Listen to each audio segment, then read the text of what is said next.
Hello, everyone. Welcome to Easy English for Work. I am your host, MrB. And I am Anna. Hello, everyone. We are so happy you were here with us today. Yes, we are.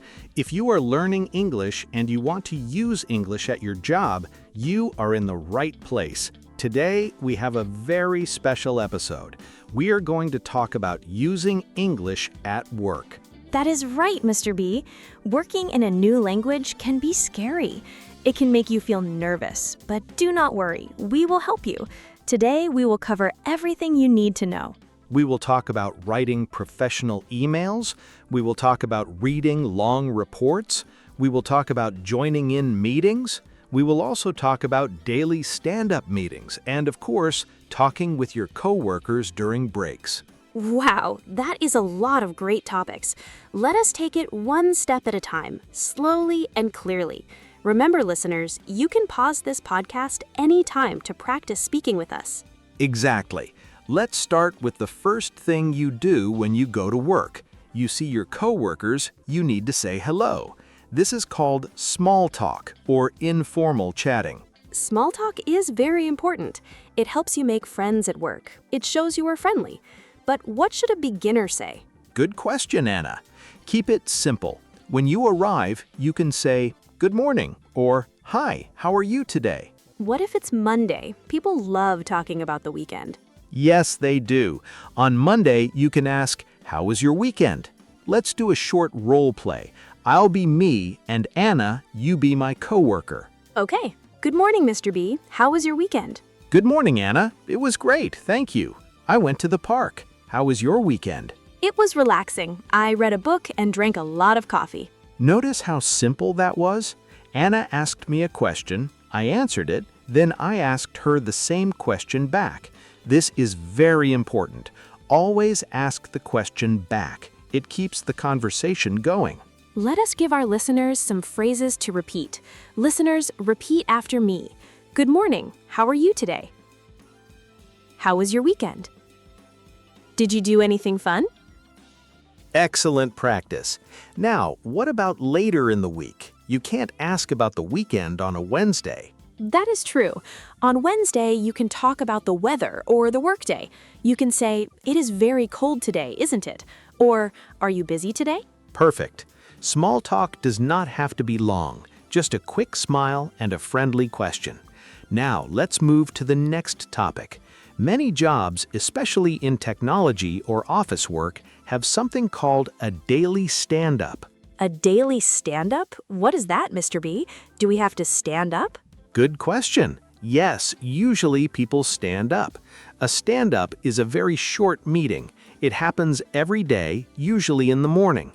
Because people stand up, they get tired, so the meeting is fast, usually only 10 or 15 minutes. What do people talk about in such a short meeting? In a daily stand-up, every person answers 3 simple questions. Question number 1, what did you do yesterday? Question number 2, what will you do today? Question number 3, do you have any problems or blocks? A block? What does that mean? A block is something that stops you from doing your work. For example, if you need a password to open a computer file and you don't have it, you are blocked. You can't do your work. I understand. So I talk about my past work, my future work, and my problems. Let's do a role play to show our listeners. Great idea. I'll be the manager, and Anna, you will give your stand-up update. Good morning, team. Let's start our stand-up. Anna, can you go first? Yes. Yesterday, I finished the sales report. Today, I will call our new clients. But I have a block. I don't have the phone number for the client in London. Can someone help me? Thank you, Anna. I'll send you the phone number after this meeting. That was very clear. I used the past tense for yesterday, I finished. I used the future tense for today, I will call. And I asked for help for my block. Exactly. Listeners, when you are in a stand-up, keep your sentences short. Let's practice. Repeat after me. Yesterday, I finished the report. Today, I will work on the new project. I have a block. I need help with my computer. Very good. You are doing great, listeners. Now we have talked about saying hello, and we have talked about morning stand-up meetings. Let us talk about something we all do every day, writing professional emails. Ah, emails. This is a very big topic. Writing an email in a new language can take a long time. You want to sound polite, but you also want to be clear. Where should a beginner start, Mr. B? Start with the subject line. The subject line is the title of your email. It tells the reader what the email is about before they open it. The subject line should be short. Can you give us an example? Yes.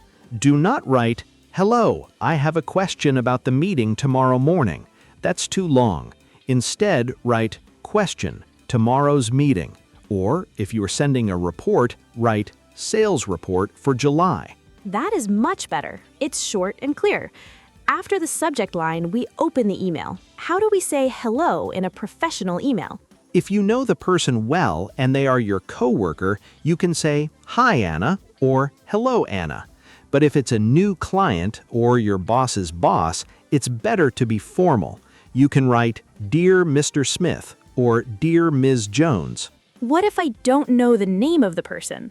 Then you can write, "To whom it may concern," or "Dear team."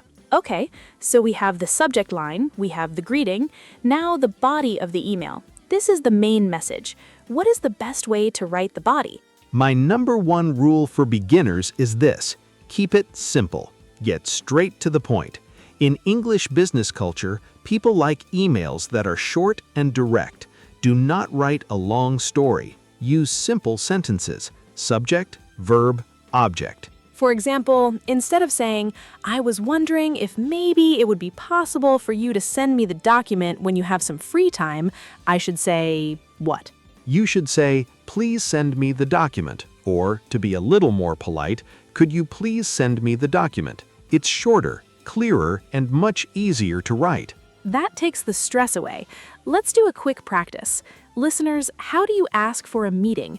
Repeat after me. Could we schedule a meeting next week? Please let me know your availability. Excellent. Now, how do we end the email? We call this the sign-off. You shouldn't say, "Love, Anna," to your boss, right? Definitely not. Love is for family and close friends. In a business email, the safest sign-off is "Best regards." You can use it for anyone. You can also use "Sincerely" or just "Best." Then write your name below it. Let's review the email structure. 1, a short subject line. 2, a greeting like "Dear" or "Hi." 3, a simple, clear message. 4, a polite sign-off like "Best regards." Perfect summary, Anna. Now, let's move to our fourth topic. We know how to write emails, but what about reading? In an office, you often have to read long documents or reports. For a beginner, a 10-page report in English looks like a mountain. It really does. It can cause a headache.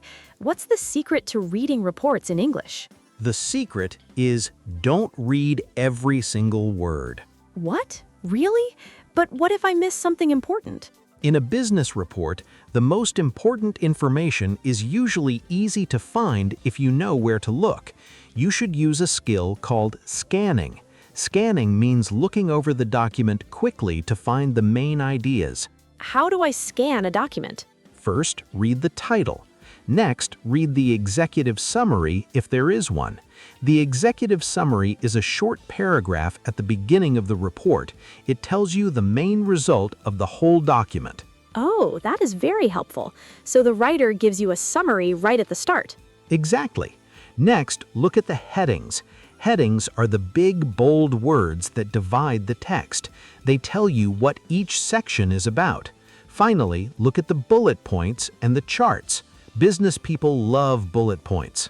What if I find a word I don't know? Should I stop and look it up in the dictionary? Only if you see the word many times. If it's just one word and you can guess the meaning from the sentence, keep reading. If you stop for every new word, it will take you hours to read one page. That is great advice. Read the summary, look at the big headings, read the bullet points, and don't worry about every single word. Correct. And if your boss asks you about the report and you don't understand a part of it, it's completely okay to ask for help. You can say, I read the report, but I need some clarification on page 3. Clarification means you want them to explain it more clearly. Let's practice that word. It's a big word, but very useful. Listeners, repeat after me. Clarification. Could I get some clarification on this report? Great job.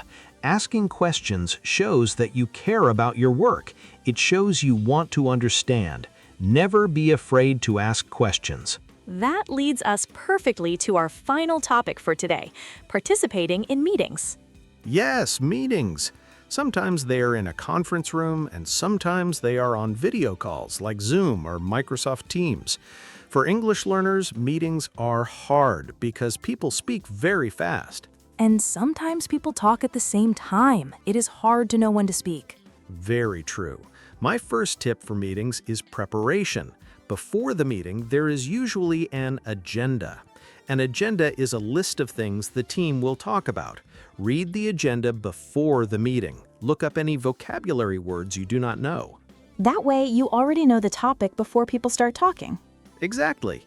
Now, what if you are in the meeting and you want to agree with someone? You want to show you are listening.